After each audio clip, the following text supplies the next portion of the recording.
Hare Krishna, everyone.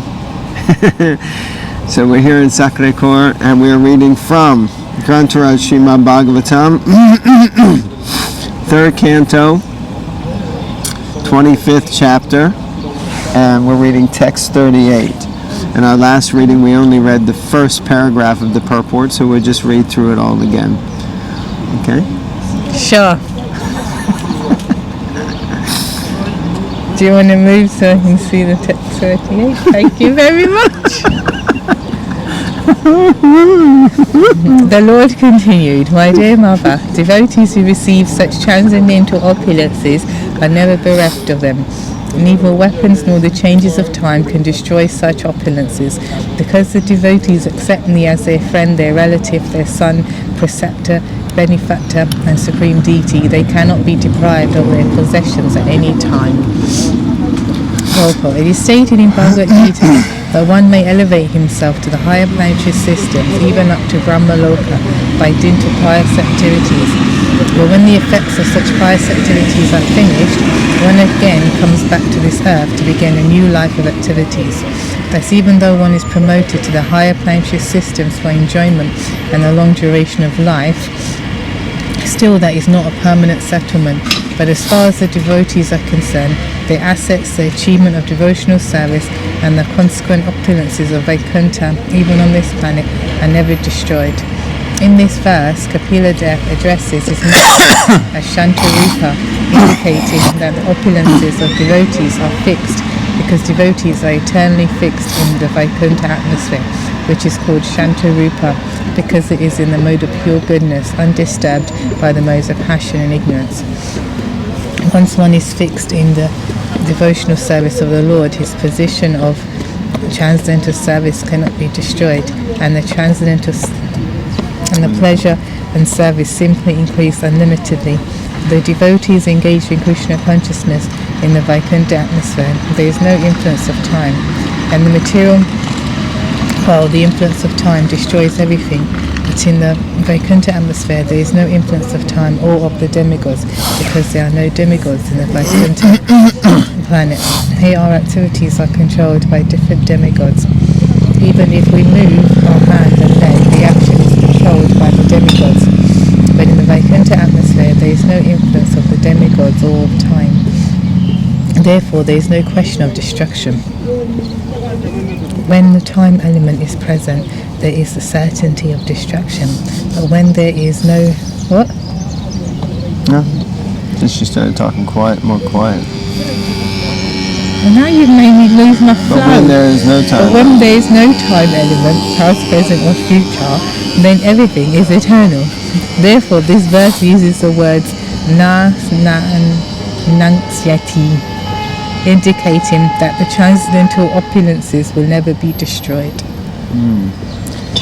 So last time we were discussing a little bit about time. Nicola Prabhu was very intrigued and wanted to talk more about time, which we had a little conversation afterwards. The reason for freedom from destruction is also described. The devotees accept the Supreme Lord as the most dear personality and reciprocate with Him in different relationships.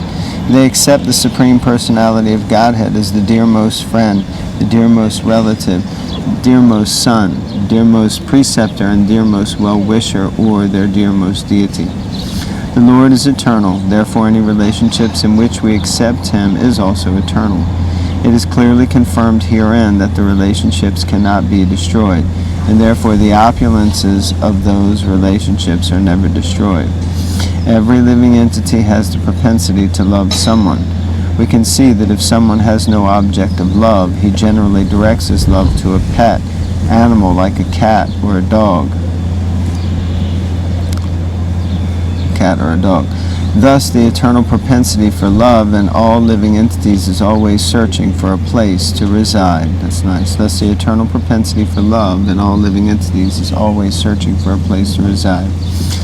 From this verse, we can learn that we can love the Supreme Personality of Godhead as our dearmost object, as a friend, as a son, as a preceptor, or as a well-wisher, and there will be no cheating and no end to such love. We shall eternally enjoy the relationship with the Supreme Lord in different aspects.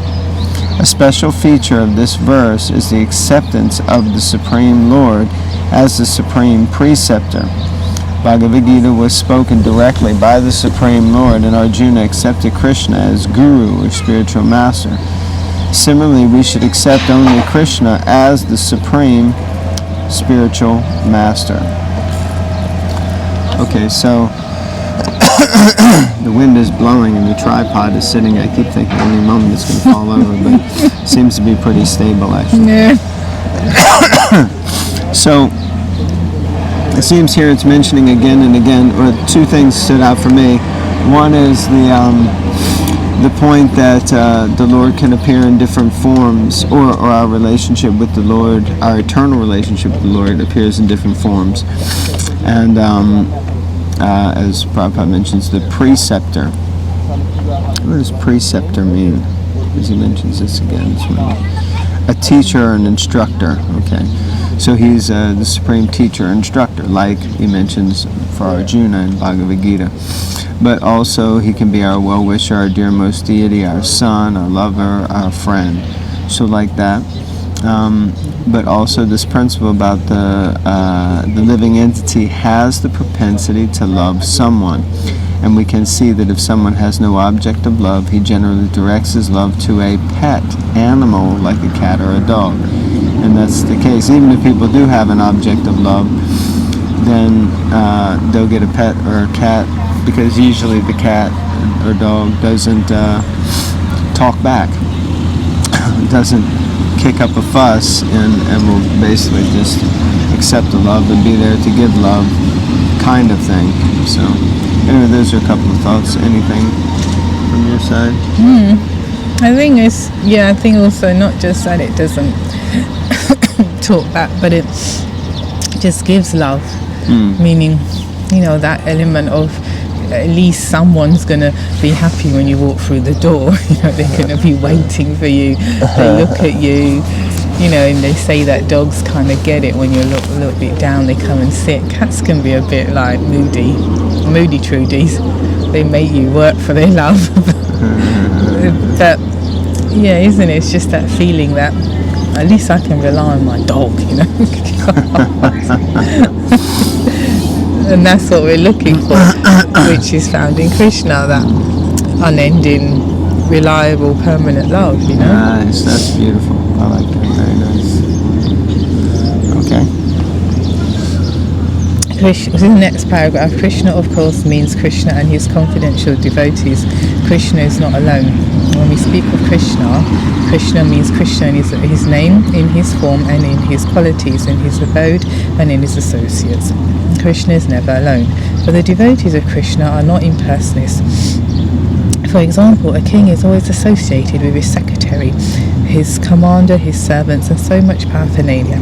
As soon as we accept Krishna and his associates as our preceptors, no ill effects can destroy our knowledge. In the material world, the knowledge which we acquire may change because of the influence of time, but nevertheless the conclusions received from Bhagavad Gita directly from the speeches of the Supreme Lord can never change. There is no use interpreting Bhagavad Gita, it is eternal. Anything stood out? No. Krishna means his devotees as well. That's a big one,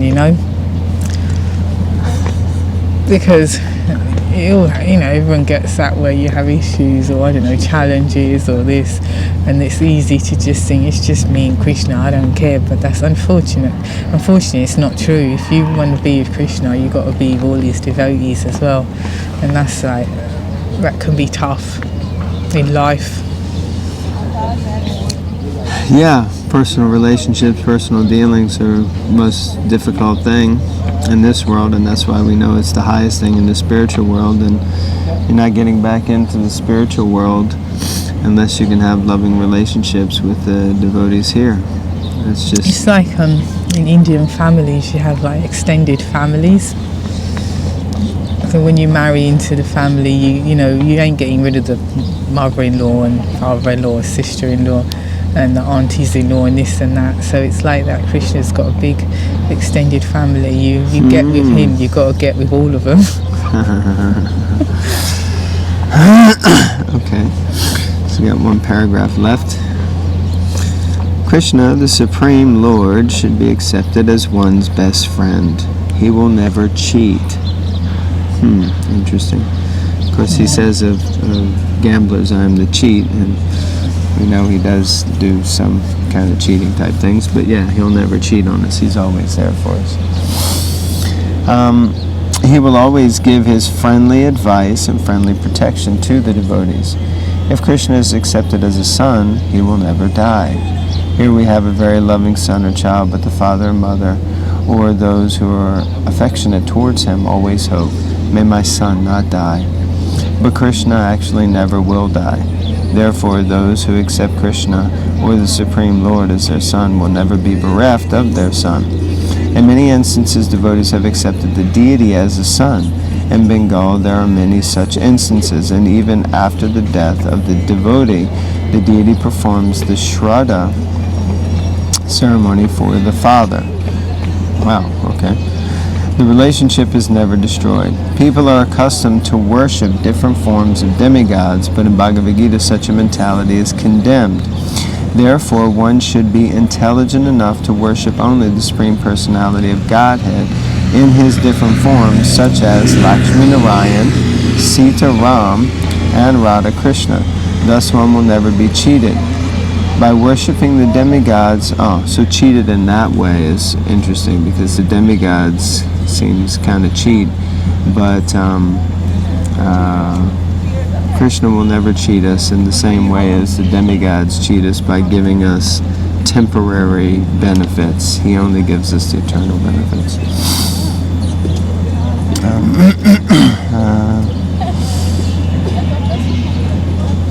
By worshipping the demigods, one may elevate himself to the higher planets, but during the dissolution of the material world, the deity and the abode of the deity will be destroyed. But one who worships the Supreme Personality of Godhead is promoted to the Vaikuntha planets, where there is no influence of time, destruction, or annihilation. The conclusion is that the time influence cannot act upon the devotees who have accepted the Supreme Personality of Godhead as everything. So that's a very powerful statement. There's a couple of minutes. Any thoughts? Interesting how the deity performs a Shraddha ceremony. So it's quite sweet. There's no one else, and you accept, Krishna as your son. It's very sweet, and then you entrust that he will do the right thing. Say that last part again about the right thing. He'll do the right thing because people are attached to the Shraddha ceremony or that sort of stuff. So you think, I know he'll look after it. Maybe there's some ceremony that other people do and the deity's there, representing the sun, like that. That's how I saw it. Like he represents the sun and just sitting there, because the sun has to light the fire and whatnot, Interesting.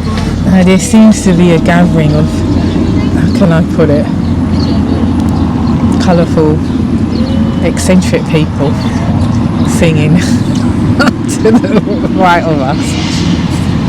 One of them looks like Bjork, if you know who Bjork is. Definitely some people who are feeling the higher spirits, let's say.